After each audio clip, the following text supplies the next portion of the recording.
Yay! Okay. So back from the basics, because I just did another redo. Um, so this is going to be a little bit of a different panel in terms of you can go online and find tutorials out the wazoo about how to build your own creatures and build fursuits and build mascots. That's not really what this panel is about. It's about how to build your own creature. One that's important. There's a slight echo when I yell. It's probably Dave beside me. So, um, yeah. So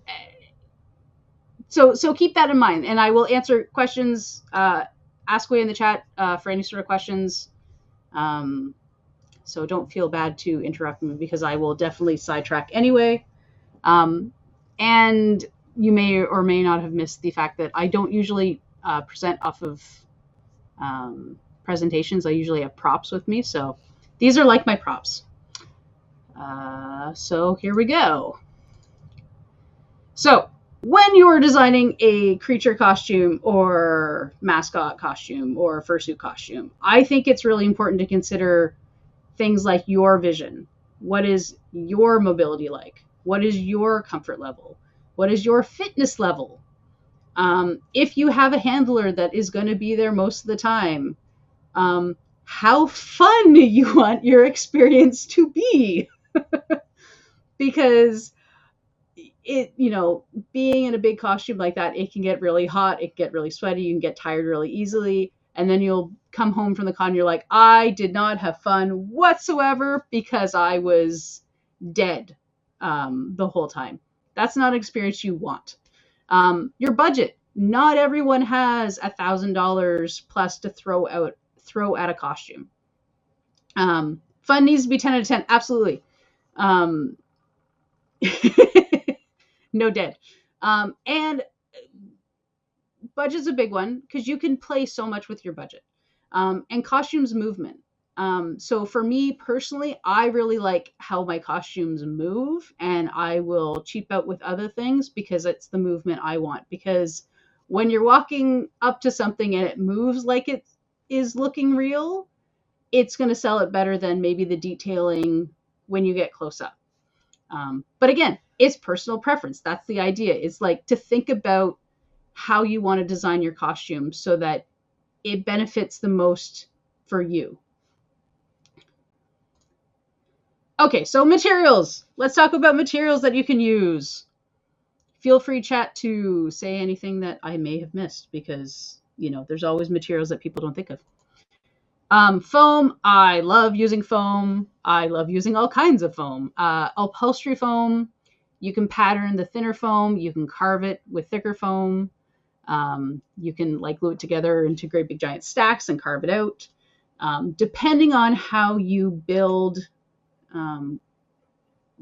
whether you're a subtractive artist or an additional artist. So yeah, I look like an egg. So for me, I have a hard time patterning stuff. Like with EVA foam, you always have a pattern and you cut it out and glue it together. I am much better at carving away a block to get the right shape, which is why I will use patterns a lot of the time if I need EVA foam or thin patterns, just because for whatever reason my brain has a hard time patterning it out. EVA foam is wonderful craft foam. There's so many different thicknesses of it. You can pattern it. You can heat form it. Foam clay is really good to use too because it sticks really well with your EVA foam, and you can sand it and you can sculpt it, and it has a pretty decent durability. Hard insulation foam, the pink foam core, carves really nicely. It can be a little bit more expensive. It's kind of brittle, so you sort of have to look at what you're going to use it for. I used it for my quad suit's head because I wanted something that I knew had the strength. And you see in that picture, I layered it up, glued it together, and then carved it out. It was very heavy, but it was pretty durable. I got beat up a lot with my head. and it was okay. Do not use memory foam because it is squishy. It does not hold its shape. I've seen some people use memory foam and tails and stuff like that, but it does not. I would not recommend using it. But again, think about your weight. Certain foams are going to be lighter. Certain foams are going to be more flexible. Certain foams are more expensive. What's your budget like? And again, think about how you think, carving away versus building up. No, memory foam feels gross too. Like if you're putting memory foam in like the bottom of your foot paws or something for your feet to sit on, or maybe um, like underneath like harnessing, like that would be a good place to use it. PVC pipes are my friend. They're good for big costumes because you can build skeleton relatively easily. They're easy to cut. They're easy to heat form. Make sure you have a mask on because they do release toxic fumes. You can use drills to use screws and bolts, and they're decently lightweight. They do PVC pipe come in a bunch of different like thicknesses and different materials. Some are more hard than others. Some are more flexible. Oh yes, that's a good point. The memory foam molds. Don't want that. Don't want that. And that's another thing. Like when you're looking at foam, like there's closed cell foam and open cell foam, and the open cell foam holds on to things more, odors, et cetera, et cetera. So you can seal your craft foam with like a heat gun to close it off so nothing gets into the pores. Yeah, so PVC pipes, like also you have to think about how much weight it's going to bear. Like you see this picture of me in one of the parts of the Nowhere King, and like his head is relatively light and this pole was straight up, and then I started trying to bend it, and then I had to rebend it back because after I got his horns and antlers and neck and everything like that. What else can you use? Cardboard. It's cheap. It can be really strong if you layer it properly. It does need to be sealed if you want to prevent any moisture damage to it. Wire. There are different gauges. You can braid wire to increase the strength. It's bendable. Chicken wire is good for big forms. And Warbler thermoplastics, heat formed, great. You need layers to be strong enough. And then you can do your sandwiches of warble and foam. Cardboard. Don't discount the cardboard. My Millennium mask is made of cardboard, and it has held up to children running around with it. It's all about how you seal cardboard to make it last. And I tend not to use warble and thermoplastics for a lot of costumes just because they're expensive when you start getting that big. Seal it with what? White glue, Mod Podge, some paints, like any paint that has a higher level of plastic to it. So like primer paint versus your dollar store acrylics. Yeah, if you're fine with just wearing a costume once and you don't care, you absolutely don't need to worry about sealing it because it may end up in the trash bin as you leave out the door. Wood. So this little picture here, these are my Tiger of the Winds costume stilts. It's a quad suit, and I used wood banister beams. They were strong. They weren't particularly expensive because I didn't buy expensive wood. Paper mache, again, cheap, but it's time consuming to layer it properly. Yeah, Baby Dart. I would have been, oh geez. That's when Dragoon came out. That armor was paper mache and wire. And I didn't really know what I was doing, but I think it actually still is pretty good. It lasted a decent amount of time. But I used wire and paper mache layered on top of it and then painted it. The origins of the name, yes. That is where the name comes from.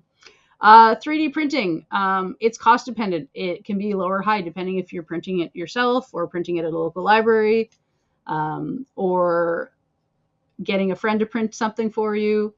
And then there's also two different types. There's PLA, which is like a hard plastic, And then your TPU, which is a very squishable 3D printing, which is all the rage now in a lot of fursuit making because it's so much lighter and it's so much more squishy, and you can 3D print versus having to shape it out. Yes, also require sanding. Depending on like if your 3D printed parts are underneath as like a skeleton, you actually want it a little bit rougher.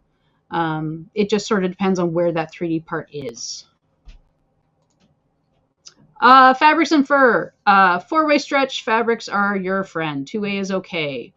You can use non-stretchy fabric. It just takes a lot more work to pattern out it. And if you're doing something big or a funny, does it not melt?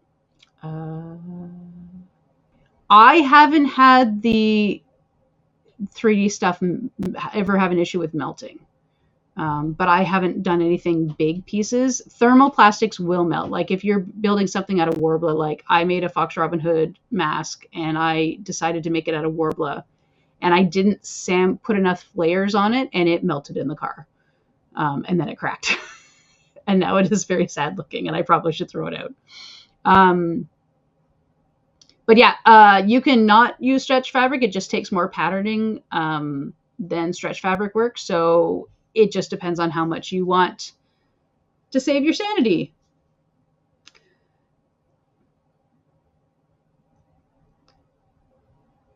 I need a pic of it for this presentation. If I go faster, I will absolutely go get it because I know where it is in my basement, and I am currently in my basement. Fur, it's expensive because you don't really want to use a cheap fur unless it's a throwaway costume because there's no point. Cheap fur is still expensive. Usually some fur have a little bit of a stretch, but not a lot. So patterning is important also because it's expensive. And also when you're building something, if your face is being covered, think about using mesh for eye holes or big areas to give you better visibility and breathability. Because the last thing you want to do is, die of heat exhaustion. I don't think I have anything in my presentation about fans, but fans are a good thing too. You can carve holes in different parts of your costume to give your costume airflow. And again, that is very dependent on you as a costumer, fursuiter, et cetera, et cetera. Some people are able to handle heat more than other people. It just sort of depends on what what you can handle and what you're looking at making this costume for. Are you intending to just run and have fun? Are you intending as a competition piece? Because it's going to change all of these different things. Also, if you intend to hold on to a costume for a long time, you need to wash it. Or at least think about areas that touch you should be able to be washed. So wearing an undersuit can help. These are things that the early costumers back in the day, we didn't think about this because we're like, yay, cosplay, let's just make it. And then we were like, oh, I now need to wash it. And pre-washing fabric can help not shrink your costumes either. One time we were joke costumes, yes. That's good to know about 3D printing. 3D printing is a new thing for me. I don't own a 3D printer. I do all of my 3D printing stuff at the library, so I can only do so much 3D printing at the library before they start looking at me weird. Consequences? What consequences? This is why I'm doing this panel, is to think about some consequences when you're designing, because I might tell a story. If Caitlin is in the thing, I might tell a story about Amber, who is the other Velociraptor.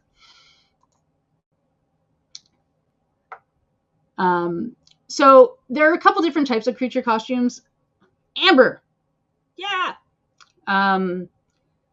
Jajinkas, partials, mascots, full suits, quad suits, puppets. And that's why I'm saying, like, if you really want to cosplay some sort of creature character or monster character, it does not have to be screen accurate to that character. You can take it and change it to fit your body, to fit your needs, to fit what you're doing with it. I think all of these things are fair, because just because someone does one costume one way doesn't mean that you have to copy them another way. That's what I'm trying to say. Like, there's no right way to do a costume. There are a couple wrong ways to do costumes.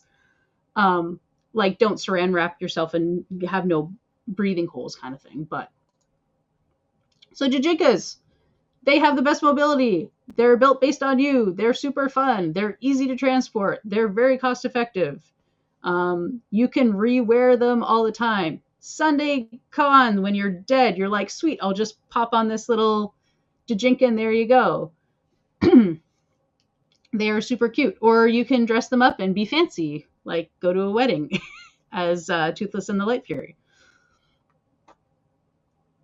And they're a great way to re-wear wigs because you can sew in ears or sew in whatever and then cut out the ears afterwards. You're done with the wig. So they're good for reusing parts of the costume.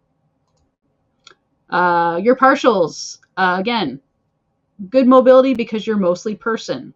Your vision reduced because you're wearing a head.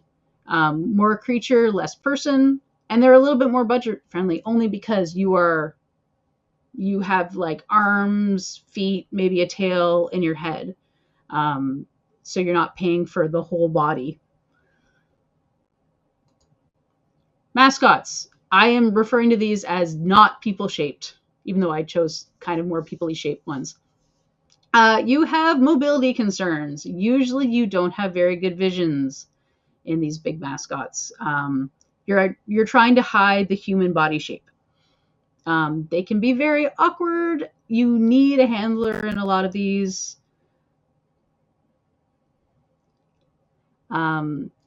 Some of these can be very physically demanding because they get so hot. And conventions, you're in a tight space with lots of people.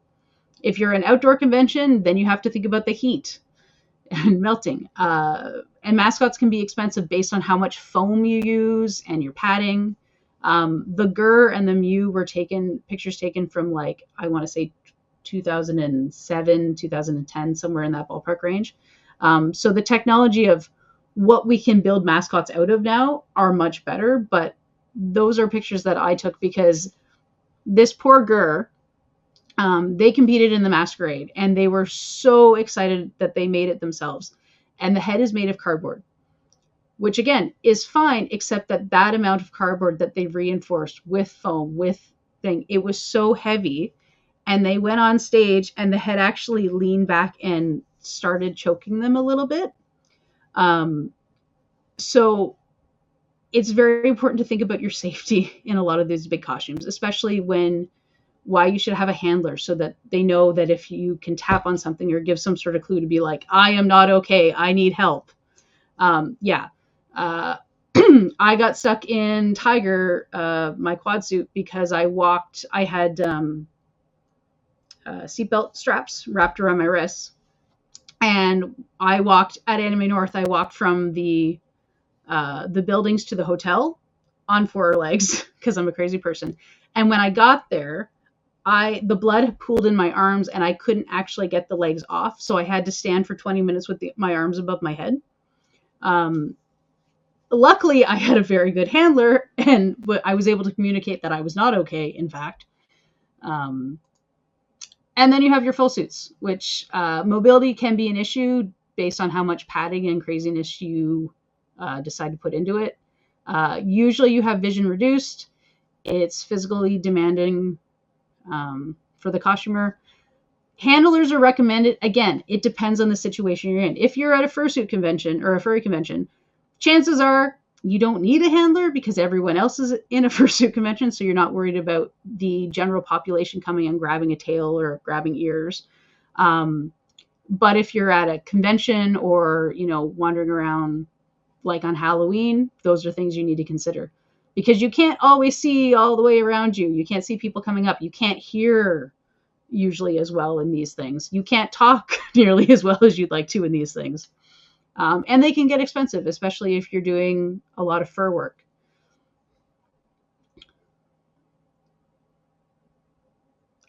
How many handlers are there generally at furry conventions? I think just because there's a lot of people that are there that are not necessarily in full suit, they just are better at, because everyone else, there's a lot of people in full suits, so they just sort of like know how to handle and walk around people. when I go, I have friends that aren't necessarily in costume, so I'm sort of like a handler, but they also ignore me when I wander away on my own. So um, I don't think you need one, but I think that probably I'm like Z. You can pop it in the chat if you see more of that. And quad suits, because I am crazy. I have made a couple. Mobility challenge for reduced vision, very high physical demand. They can be super awkward. You need a handler when you're doing with that. And they can be expensive because, again, if you are trying to do it out of fur or some other material, just because you need so much more material. Like my unicorn was not made out of fur. She was random fabric that I found that was soft, but her lower legs were fur. But she's huge. Like I am the size of a small horse when I wear that. And you need to have good core muscles.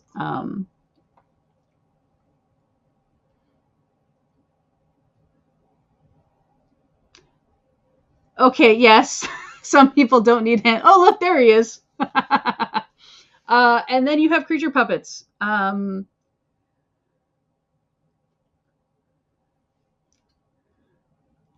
always a public menace. The mobility really depends on where the creature is in your puppeting skills. So, like, I made an Olaf for a play, and she had great mobility. The only thing that attached to her, she had this like bar that came in between her legs that attached to Olaf's back, and the legs were like his feet were attached to her feet, so she'd walk and his feet would move. You're trying to hide the human form. The storage concern is always a fun thing with these creature puppets.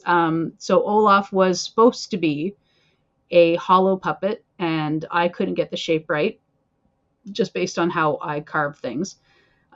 So I had to like make blocks and then carve down the blocks. So he was quite heavy, and then I hollowed it out in the middle as best I could. So storing him, he was a solid thing. You just put him in a corner, so storage was easy. Whereas my Nowhere King, he is mostly hollow on the inside, so he deforms a bit if I leave him in different places. And then there are overlaps because I didn't really know which ones. They're sort of Fursuit, they're sort of not Fursuit, they're sort of Mascot. And they hide. The person shape is hidden because I hunch over like a maniac, more so than the padding involved. So let's get creative. This is just, again, there is no right or wrong way, in my opinion, when trying to make a creature costume. But these are just some of the things that I do that I have found helpful. I'll take pictures of me at a bunch of different angles and positions, and I take it into a drawing program and I draw red lines over it to sort of get the shape of the character that I want, to figure out the size that it's going to be. And then I may change my design based on how big it's supposed to be. You can use your character image for references. You can decide how to block out different things. And it also helps you decide if you're going to go hardcore costume and try to make it look like the character, or if you should scale it back to a Jijinka, if you should scale it back to a partial. What are you bringing this to? What are your goals of making this costume? And also it's helpful to figure out where your vision and where your lack of vision is going to be. So like, I know where King's down there on the bottom. I have great vision ahead of me. I have horrible vision behind me because I didn't think that I needed to worry about that. And then I realized that I'm like 18 feet long. So I probably should have thought about that. And then you can also figure out like where your internal structures are going to be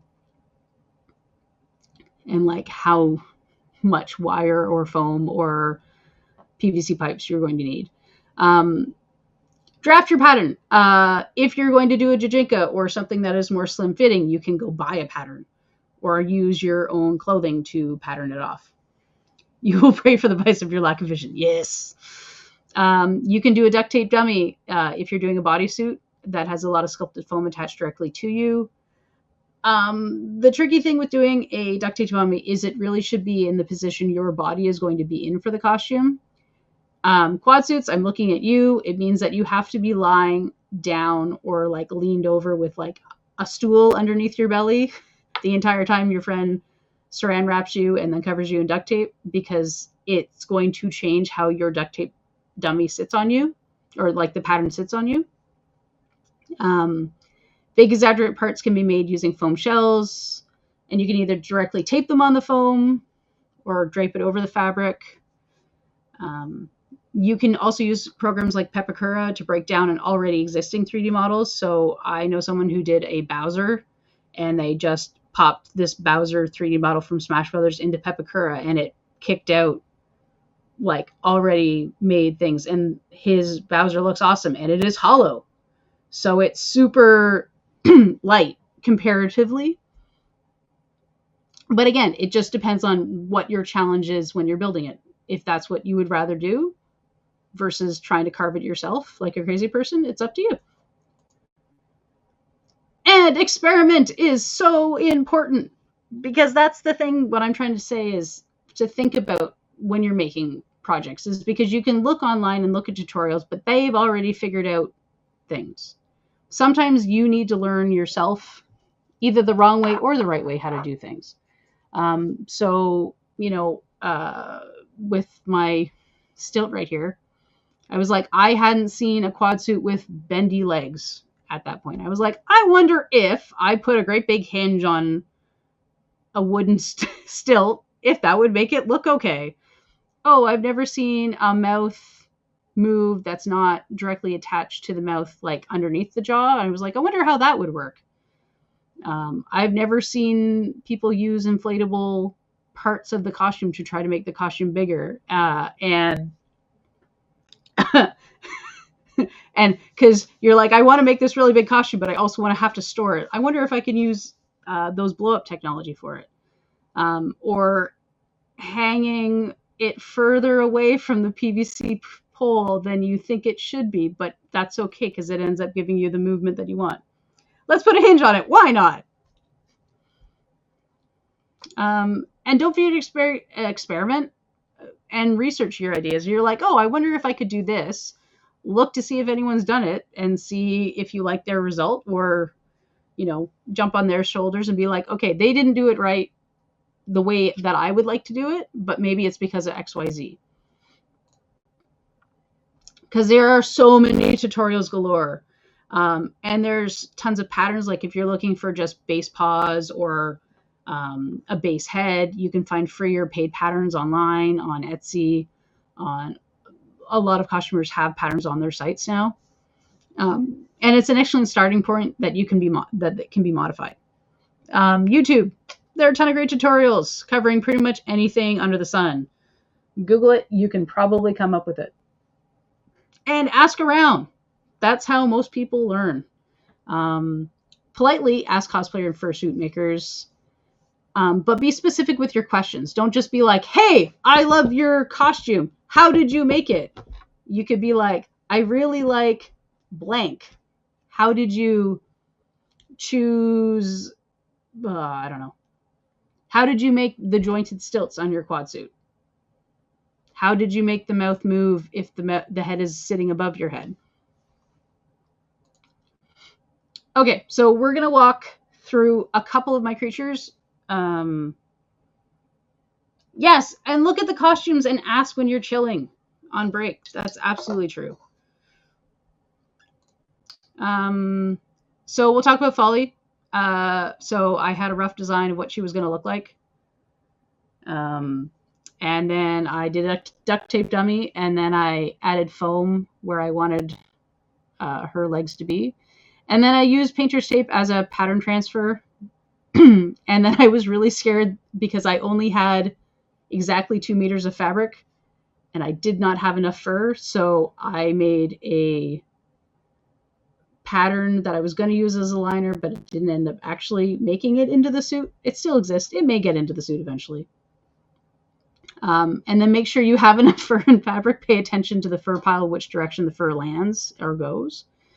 And it's like, fun fact, I did not, so I had to change my design. I found a really awesome. So I was walking through a convention and I said, hey, I really like your wings. And they're like, I found the tutorial on YouTube. I'm like, perfect. So I found it too. And it used EVA foam. Oh, yeah, use the mistakes of others. And upholstery foam. And then it was covered in a 4-way stretch fabric. I don't think I actually used Minky because I just used what I had in my stash. It was something. It worked. I found a foot pattern on Etsy that used foam. I had to modify it to fit my giant ass feet. And I used that same pattern for the fur. I carved foam to make my tail, and I cut slits in it to make it sort of wibbly wobbly bendy. And I used the painter's tape to pattern the tail and then to make sure I had markings on it so I could copy it onto the fur correctly. I had bird claws. So I made it out of foam, air dry foam clay. Sorry, paper clay. It says foam clay, but that's supposed to be paper clay. I use paper clay because it's very, very hard when it dries and very light. Micah's teeth are made out of paper clay, and they've lasted forever. And I made a basic glove pattern, but kept the tips of the fingers open and then just sort of like shoved these claws in. I found a crow pattern for EVA foam. And then I cut most of it away. I covered the beak in warbler to reinforce it, and then I covered it in black pleather because I didn't want to paint the warbler. I wanted something that matched her arms. I added foam to the outside. I used EVA foam and thin upholstery foam for the ears, and then I used paper to plan the eye shape, how big I wanted my eyes to be. I wanted to have really good vision in this costume because my plan was to hold on to it for a while. And so you can, this is actually, this black mesh on this side of her eyes is also see-through. So I see like 180 degrees in the front and through the mouth as well. And then I used tape to transfer the pattern. Painter's tape was great in the sense that it did not stick at all to anything I was using. And that's what I had access to. But it did not stick together very well. And done, except that no costume is ever actually done. I could have shaped her fur on her face a little bit more like I did the feet. I definitely would have chosen a different zipper. Will I actually ever fix that? Probably not, because I'm happy with it. I think a lot of people share that same thing, like, oh, the costume's done, even though there's all these things that I still have left to do in it. I don't really need to. So quad suit. So I found a good reference photo of the character, and then I got a picture of me standing like I would in theory be in the quad suit, and then I drew some red lines around it, and then I figured out where all the spots on my body I needed to block out with foam to get the right shape. I made some really sketchy stilts out of wood, and there's the evil seatbelt straps that fit great if I wasn't walking for more than 10 minutes. I used insulation foam to carve the head. Foam, foam, foam. This duct tape dummy I did not do bent over, and so it got very baggy through the legs here. And I used cheap fabric to pattern out the suit. I didn't use my duct tape dummy over top of it or tape it.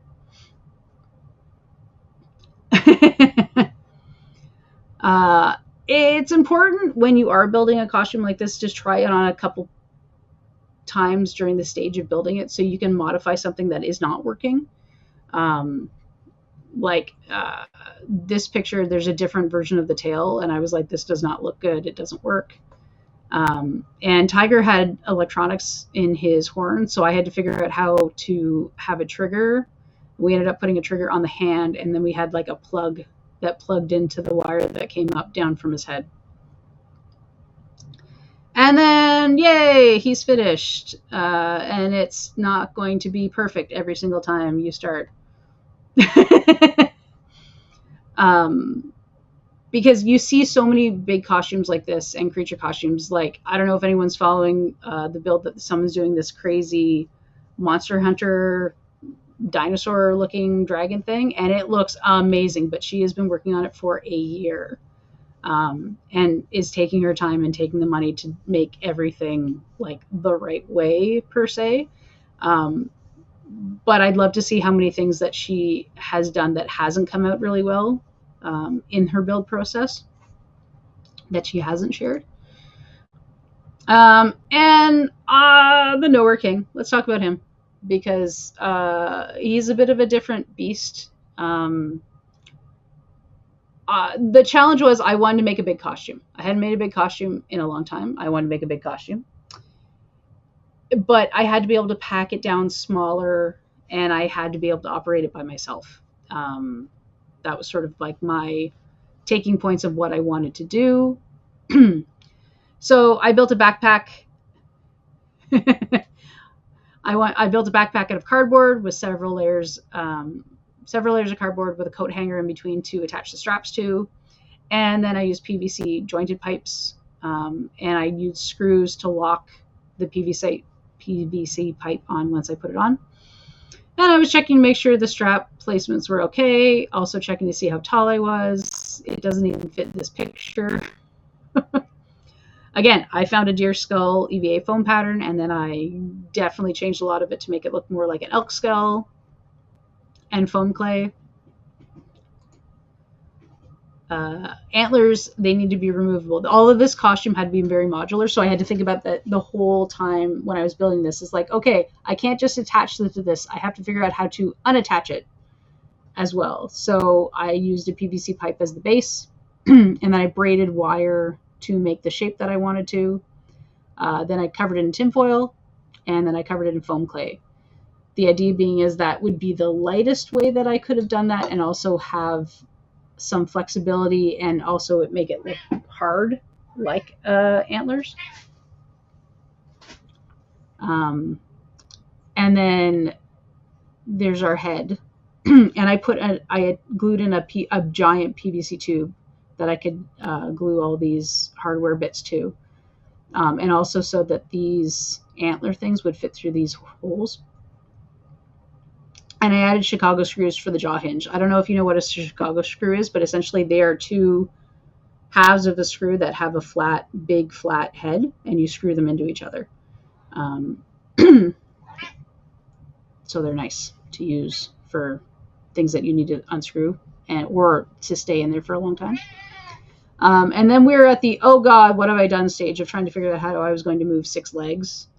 And I used a lighter PVC pipe. We're all making Chicago screws at the drinks panel tomorrow. And wire so I can pose the legs. If I did this again, I would do this differently, but that's the point of learning, is trying different ways. I put a belt harness on, attached all the legs into it. You can see here, they like stuck in. And then I planned to build something that my feet would move the last 2 legs on either side, and then my arms would move the front 2, but that didn't happen because I tried to do this too close to Anime North. So it was abandoned. And again, legs needed to be really light, so I just foamed parts of them, and I carved the hooves, and they were going to get dragged regardless of what I decided to do. I was like, you know what, I'm not going to overly worry about finishing them and making them look pretty, because they're going to get dragged on the ground. So I just sealed the foam with white glue and black paint, and so every time I wear it, I just have to retouch the black paint. And I'm going, oh God, I'm so big. And so the antlers, they actually changed the balance, so his head would turn back and forth. And I was in fact too big, so I had to heat form the PVC pipe down a bit.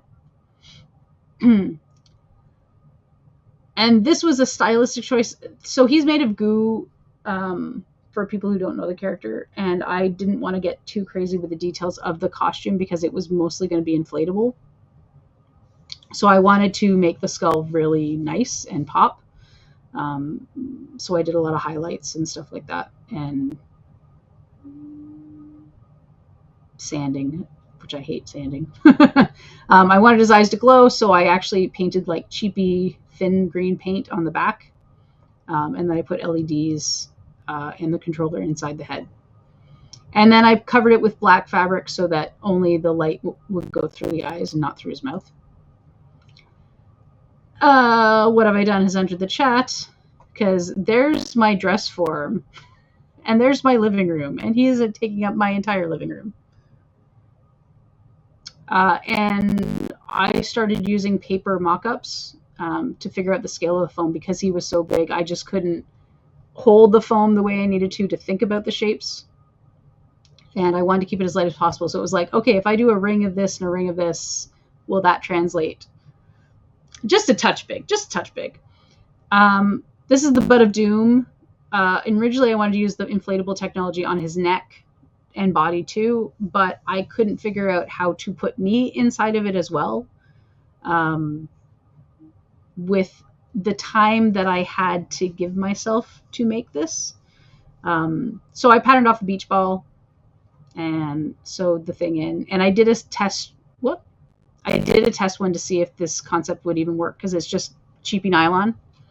And I sewed the seams together, and the internet said that I shouldn't be able to do that, but it worked. And then I patterned out the body with very thin foam and reinforced it with wire. I would have made it bigger, but this is what I had, so I just went with it. And I was constantly putting it back on my dress form to check out the proportions of it. And then I added a foam tube off the back of my belt so it could hold the inflated portion and the battery pack. Oh my God, Y has set in, because now he is in my entire living room. And then I did a couple testing, so I would just leave the inflatable running on the battery to see how long it lasted. And did the nylon do anything weird? Other than being a pain to pattern. So here's what I was saying, like 4-way stretch is your friend. Nylon is not 4-way stretch. It is not 2-way stretch. It is 0 stretch. So I had to dart all of this shapes to make it roughly circular. There's a picture of the LEDs. I was super cheap. I used elastic band to move his mouth, because that honestly worked the best and was the lightest. And then I was forced, because I used nylon for the inflatable pun, I was kind of forced to use it for the rest of his body to keep the shape consistent, which was a pain. And I cut long squiggles and goo droplets to hide some of the shapes and joint seams. And con crunch hit, I glued all these on, and so every time I wear this costume, I lose a bunch of goo droplets. I would not do that this time. I would do other things. But A+ for visibility, because the whole front of his body is mesh.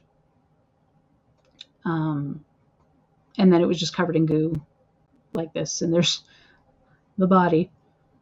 And do as I say, not as I do. I did not actually try this costume on before when it was done until I was at Anime North in the green room.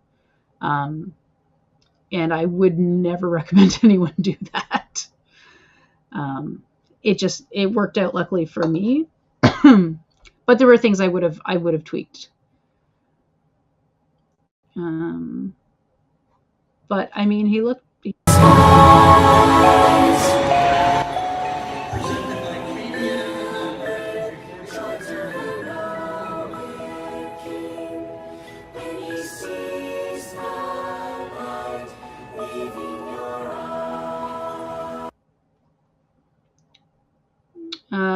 So I was really happy with movement of that thing. So, questions. Do you guys have any creature questions that you have mulling around in your head? When do I sleep? Never. Fur patterning can be hard. What exactly are you having a hard time about patterning the fur? I mean, like if it's patterning the fur on to like a head, for example, the best way to do it is just to duct tape or tape the foam head to start with, and then cut the duct tape off, and then cut darts into it so that the piece lies as flat as you can, and then you just stick it to the fur, and then you use like white marker or chalk to trace your pattern and transfer it to a test fabric was too small. So sometimes don't forget that when you have a pattern, when you copy the pieces, when you sew it together, you lose a little bit of the edge of that pattern. So you have to give yourself a seam allowance when you're copying the pattern, usually like a 1/2 inch or a centimeter, depending on how big your seam are. You can always make the seam allowance to, like, you can give yourself more of a seam allowance, and you can always bring it in versus trying to expand it when there's no fabric. That would be the best way that I would do, is just think about making sure that you have enough seam allowance. Yes, I pulled on a cord to get the mouth to open. How did I manage the cord? Let me see if I can. So his cord, there's a hinge on his jaw back here, and it comes up. There's a loop through here. And then it's like a little piece of cord that like runs down here, and I literally just pull it, and it's like, pulley system. It pulls this way, and the mouth just swings open. That's hard hat for good face or fursuit head. It depends on how big you want your fursuit head to be. So quad suits originally, they used to build it on a bicycle helmet because it was easy to take off and on. But then if you think about how much helmet is on a bicycle helmet, and then you add fur onto that, you are getting so much bigger. Fursuit heads, a lot of them are like a bucket. All of like the cute big foam heads sort of thing, they literally start with like a tube of foam, and then they glue your nose and your cheeks onto that. Five Nights at Freddy's at animatronics. A lot of people that I've seen that have made the Five Nights at Freddy costumes, they've done EVA pattern bases. Yeah, like I said, I'm trying to think of how big those ones are. Yeah, the Five Nights at Freddy ones that I've seen are mostly like EVA foam that they've started with, or a bucket head. But you absolutely could build it off of a hard hat. I would redline, like put yourself in a hard hat, take a picture of it, and then redline and see if you're going to get the proportions that you're looking for, because that might change. Yeah, foam buckets are definitely easier. I don't think I've made a foam bucket. I tend to do I do foam, and then I carve a hole for my head, and it sits on top of my head, but or I build it up with different pieces, like 4 pieces together. But I haven't done like a standard fursuit head sizers inside that work. Yeah, I've seen a lot of people have different like elastic bands and elastic. Yeah, lightness is key. Especially in fursuit, because fur's heavy. So if your base starts out lighter, then there's a lot less on top of you as well. Like my Nowhere King, like he is so light. Like probably one of the lightest costumes that I've made. Yes, supporting your neck. Actually, that's good. So for Micah and I was going to tell a story about Amber. I will do that afterwards. For Micah, because her head sits so much further off of my head, I actually had a strap that I had to attach after I'd worn her a couple times to help pull the head up a little bit. That I had, like, essentially I had a harness that went from like the head to my belt that held the tail, just to help hold my head when my neck was getting tired, because the head was so heavy.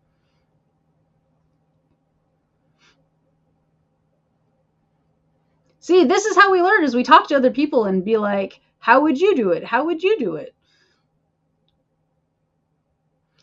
Okay, so funny story time. Amber. So my Velociraptor's name is Micah, and Caitlin's Velociraptor was Amber, and we built them at the same time together. And we are in our final stages of finishing it. We are in the hotel room for Fan Expo. It is blazing hot. All these last minute things, and Caitlin, either I didn't hear, which is entirely possible, or Caitlin didn't tell me, which is probably less plausible, that she overheats really easily. And I do not overheat very easily. So we made a costume for someone who overheats, using ideas for someone who doesn't overheat. So she could only be in the costume for very little amounts of time. And that was definitely a failure on thinking about what your physical demands are being in a costume. We modified it a little bit. We cut holes in the chest plate, and we'd shove frozen water bottles as a way to. Have I ever incorporated fans? I have not, other than the Nowhere King, and it's a fan because it's blowing air into the butt. I haven't.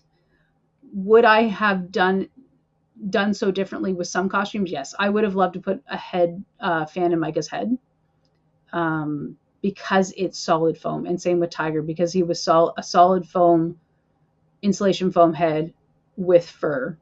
But I couldn't figure out how to put a fan in at the time. There's a lot more resources now that can walk you through how to use electronics and put stuff in.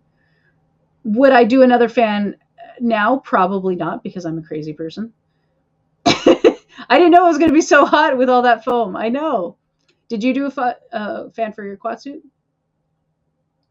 My concern when I think about a fan in the head, I'm concerned about not being able to hear anything. Yeah, you definitely have to take it out and wash it. Oh, I didn't even think of that. Ooh. Thank you, Caitlin. You just unlocked a fear that I did not have until right now. I did not have until they. No, go away.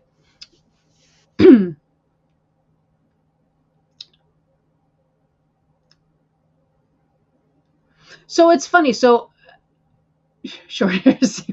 I mean, I put my hair up quite tight in my head, and actually it helps sometimes to have a bun on your head if you're cautious, because foam does break down after a while. So like Micah's head and Guillaume's head, the inside of the head is bigger than they were originally, and I don't think my head has shrunk, but you never know. So sometimes I use my ponytail as like the extra padding in the back to get it to fit a little bit better. I have worn balaclavas in some of the costumes, and then some of them I don't like it because I think it's more of a personal preference. I don't like anything. I don't like more things around my ears so I can't hear. That means that the inside of my costume has to get washed more, or sprayed and disinfected. So I don't. I would recommend wearing a balaclava for sure.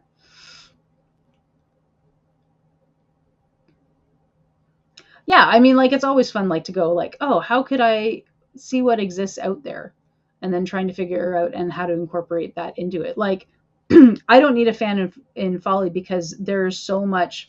Like, her eyes are so friggin' big.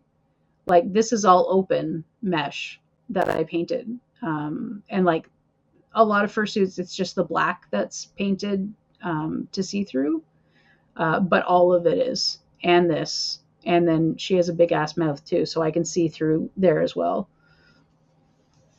And I can also shove a water bottle in her face and drink without having to take the costume out, which is also another thing that we didn't really touch on, is hydration in costume.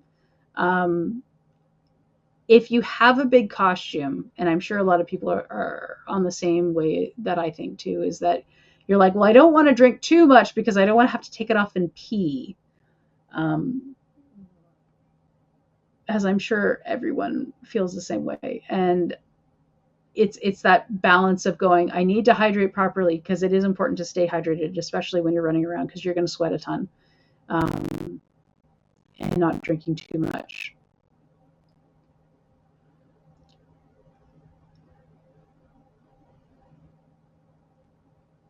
Do I choose? Yeah, make your costume easy to take off. Yes, don't get stuck in costumes. Do I choose projects based on a challenge or which costume you want to make? It's a little bit of both. I mean, with Guillemon, I definitely wanted to make something from Digimon because Digimon are so cool. Their designs are so fun. And I originally wanted to make a Renamon, and then couldn't find yellow fabric, and also a bunch of people had done a Renamon, and I was like, but no one's done a Guillemon. I'm going to do a Guillemon. Oh, there's this red fabric that is like absolute perfection, and I've never been able to find it since. And I was like, that sounds amazing. I should absolutely use that. And Amber and Micah, I'm like, I just want to make a dinosaur. Because who doesn't want to make a dinosaur? And Folly, I wanted to make a fursuit, and I like griffins. Elastic so you can hang parts in the bathroom. Yes, on the back of the door hook. The Nowhere King was definitely a challenge. So like the Melania here has this big puppet head, and I sort of made that to see if my thought process of controlling a character with the head so far above mine, if it would work. So Melania was the stepping point off to see if Nowhere King would work.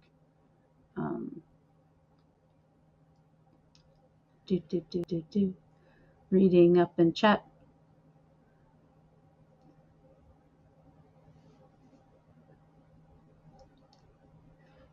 Yes. Trying to figure out what to do with your fursuit or any costume when you try to go to the bathroom is always fun. Or for certain people at a certain time of the month, also having a costume not made of white fur is also maybe a planning point that some people should think of. Or white feet.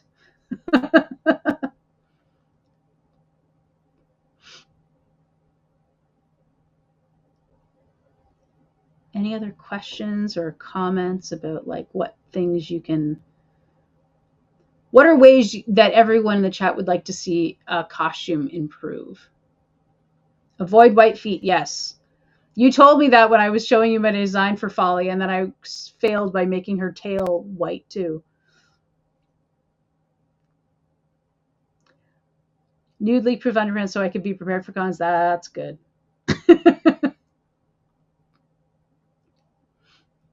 Yeah, Amelthea, who's my big unicorn quad, it's a challenge to keep her clean. Although she's never actually been to a con. She's only been to a couple events. And then I broke my wrist, and I don't know if I'll be able to wear her again, which is sad. Because there's that fitness factor of walking on your hands for a decent amount of period of time.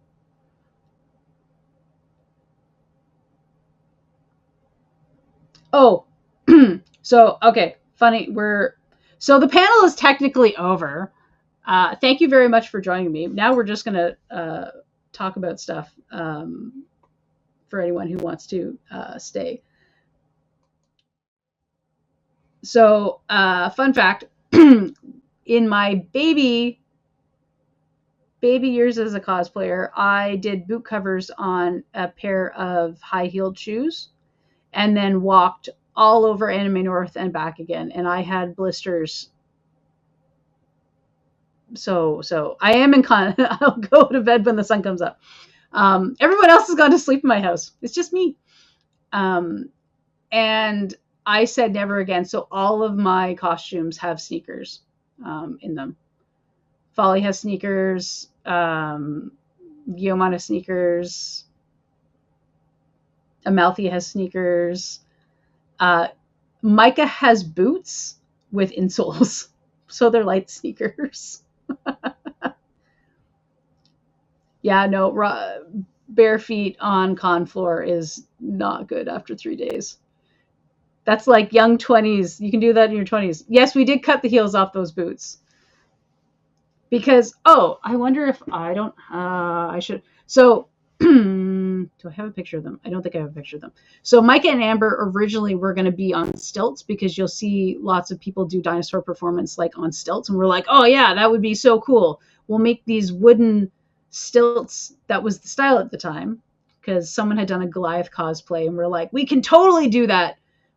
And we got rollerblade boots, cut the rollerblades off, screwed these boots onto these wood stilts, and you had to make tendons out of rubber elastic bands to make it work, and door hinges or door sliders. Oh, I'll take a picture of them and put them in the chat because I still have them because I refuse to get rid of anything. It was so terrible. The amount of muscle that your legs had to use to walk in them was insane. Like whoever had that Goliath costume must have been. I still have them. Yes, they do. They're hanging in my garage because I'm like, someday a project might need them because I can walk. I could walk in them for like short amounts of time. Um,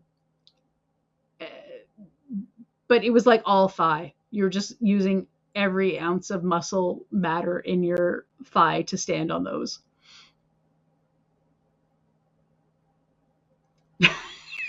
No, I need to make the I need to learn your lessons of throwaway costumes and use them for a throwaway costume, and then how to store your costumes for fun and hoarding.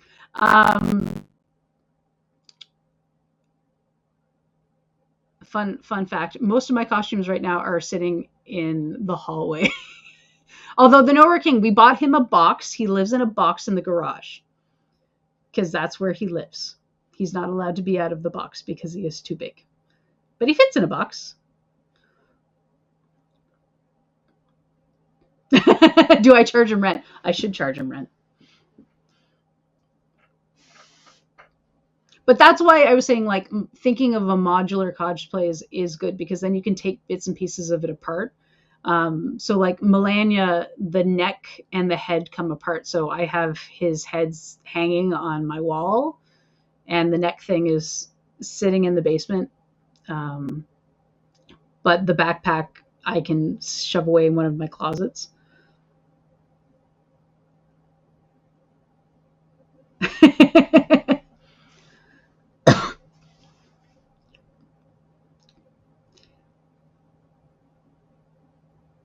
Oh, that's a good idea, reusing. Well, when I built the Nowhere King, I his neck is modular, so I can pull all of that stuff off of it, with the idea that I could use it for another big costume that had a neck base that came off my back.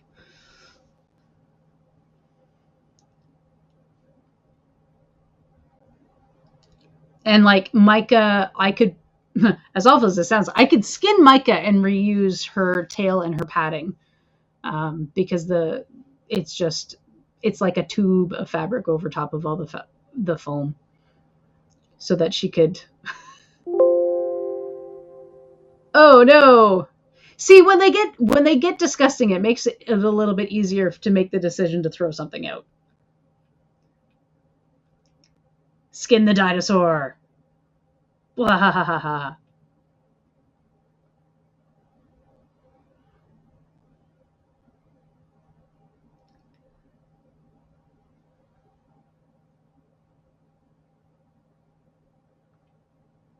Oh, that's so cool that you're planning a Nowhere cosplay. Awesome.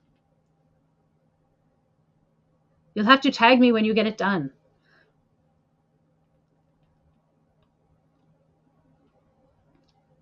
Maniacal laughter. Ah, ha, ha, ha, ha.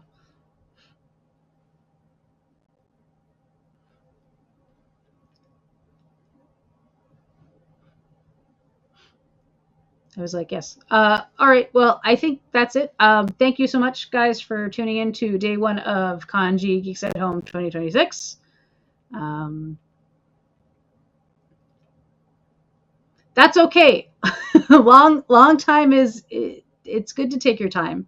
I would have made a lot of different decisions if I had given myself enough time, but I am not great with time management all the time.